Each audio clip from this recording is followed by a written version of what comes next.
नमस्कार, मी रश्मी. आपण पाहत आहात जनादेश वृत्तवाहिनी. 10 दिवसच्या गणरायाची मनोभावे सेवा केली. त्या गणेशाचे अनंत चतुर्थीच्या दिनी वाजत गाजत ढोल ताशाच्या गजरात विसर्जन करण्यात आले. पाहूया जनादेश वृत्तवाहिनीवरील गणेश विसर्जनाचे विशेष वृत्त.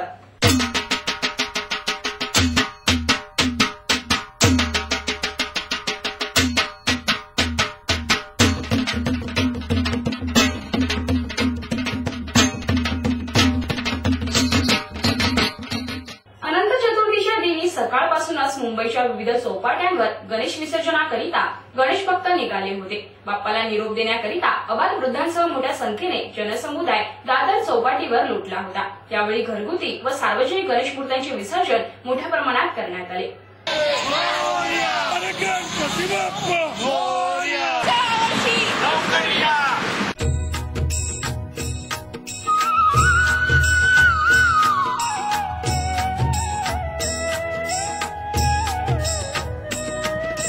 गजानना श्री गणराया आधी वंदू तुझ मोरया.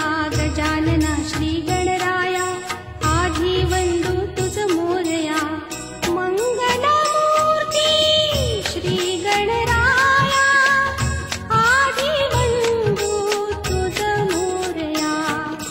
गजानना श्री गणराया आधी वंदू तुझ मोरया. गजानना श्री गणराया वंदू तुझ मोरया.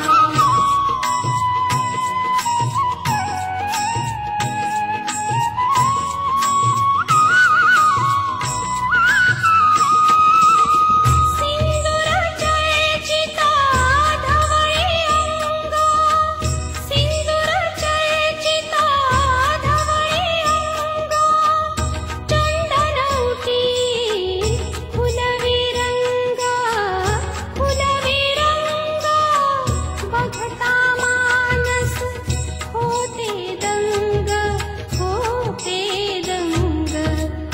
जीव जडला चरणी तुझिया. आधी वंदू तुझ मोरया. पुढच्या वर्षी लवकर यावे हेच आमची विनंती आहे. पण मुंबईत जे वातावरण वेगवेगळे चाललेलं आहे, भ्रष्टाचार चाललेला आहे, ते बाप्पांनी मिटवावं आणि सगळ्यांना सुख शांती द्यावं हीच आमची इच्छा आहे बाप्पापाशी. थोडा दिवस सेवा केली ना, आता नेऊन त्यांनी पाण्यामध्ये सोडायचं आणि त्यांची सेवा करून ते वाईट वाटतं सोडायचं देवाला पाण्यामध्ये. काय कायमच्या स्वरूपाचा देवाला सतत सेवा घडावी आणि त्याच्या पुढे आता काय करू शकत नाही. विसर्जन तर केलंच पाहिजे. आम्हाला खूप आनंद वाटला, पण आता जाताना जरा वाईट वाटते. आणि पूजापाठ चांगली आम्ही केली, सगळं काय आम्हाला वाटलं, पण आता जाताना खूप म्हणजे नाही बरं वाटत नाही जाताना. तर काय सांगणार, चांगलं बुद्धी दे आम्हाला, चांगलं हे दे म्हणून सांगणार. 10 दिवस गणपती बाप्पाची आम्ही खूप मनापासून आणि एकदम गोडव्याने त्यांची पूजा केली, अर्चना केली. तसेच त्यांचं आम्ही खूप मनापूर्वक त्यांचं स्वागत केलं आणि सर्व एकदम थाटामाटात त्यांची आम्ही सेवा केली. पण आज गणपती बाप्पांचं विसर्जन होत असताना थोडंसं मला दुःख आहे, पण हे सुद्धा आनंद आहे की पुढच्या वर्षी ते परत आपल्याकडे एकदम मोठ्या उत्साहाने एकदम खूप जल्लोषाने ते आपल्याकडे परत येणार आहेत. आणि सर्वांकरता हेच अपेक्षा आहे की सर्वांनी आपलं मिळून मिसळून राहून हा उत्सव साजरा करावा. आमच्या गणपती बाप्पाला एवढंच म्हणणं आहे की या देशाला आणि आमच्या मुंबईला सुरक्षित ठेव, चांगलं ठेव आणि भ्रष्टाचार मुक्त आणि महागाई मुक्त असं चांगलं सरकार आमच्या महाराष्ट्राला देव, ही देवाचरणी प्रार्थना. गणेश मूर्त्यांच्या विसर्जनामुळे समुद्रात होणारे वाढते प्रदूषण टाळण्याकरिता मुंबई महापालिकेच्या वतीने मुंबईत विविध ठिकाणी विसर्जनाकरिता कृत्रिम तलावाची व्यवस्था करण्यात आली होती. मुंबई महापौर निवासस्थानी ही कृत्रिम तलावाची व्यवस्था करण्यात आली होती. त्यामध्ये मोठ्या संख्येने गणेश भक्तांनी आपल्या लाडक्या बाप्पाचे विसर्जन केले. होणारा पर्यावरणाचा ऱ्हास, त्यातच गणेश मूर्तींच्या समुद्रात होणाऱ्या विसर्जनामुळे पडत असलेली भर याबाबत लोकांमध्ये जागरूकता निर्माण करण्याकरिता मुंबई महापालिकेने राबवलेल्या कृत्रिम विसर्जन तलावास गणेश भक्तांचा वाढता पाठिंबा मिळत आहे. दादर येथील महापौर निवासस्थानी बांधलेल्या अशाच कृत्रिम तलावात हजारो गणेश भक्तांनी आपल्या गणेश मूर्तींचे मनोभावे विसर्जन केले.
कृत्रिम तलावामध्ये की त्याचं चांगलं पवित्र राखलं जातं. समुद्रात नेलं तिथं कडीवर टाकून द्यावं लागतं. त्यामुळे पूर्वी आम्ही समुद्रात टाकीत होतो, पण 4 वर्षापासून आम्ही कृत्रिम तलावात विसर्जन करायला सुरुवात केली. त्याचं पवित्र राखलं जातं आणि सुरक्षित राहते. आज दुःख होत आहे की बाबा आमचे गणपती 10 दिवस आमच्याकडे म्हणजे आगमन झालं होतं त्यांचं आणि त्यांची प्रतिष्ठापना करून आता आम्ही त्यांना विसर्जित करतोय. याचं फार मोठं दुःख आहे. कृत्रिम तलावामध्ये विसर्जन करण्याचं आमचं एकच ध्येय आहे की आपल्याकडे जे पोल्युशन वाढलंय मुंबईला ते आम्ही कमी करण्याचा प्रयत्न करतोय.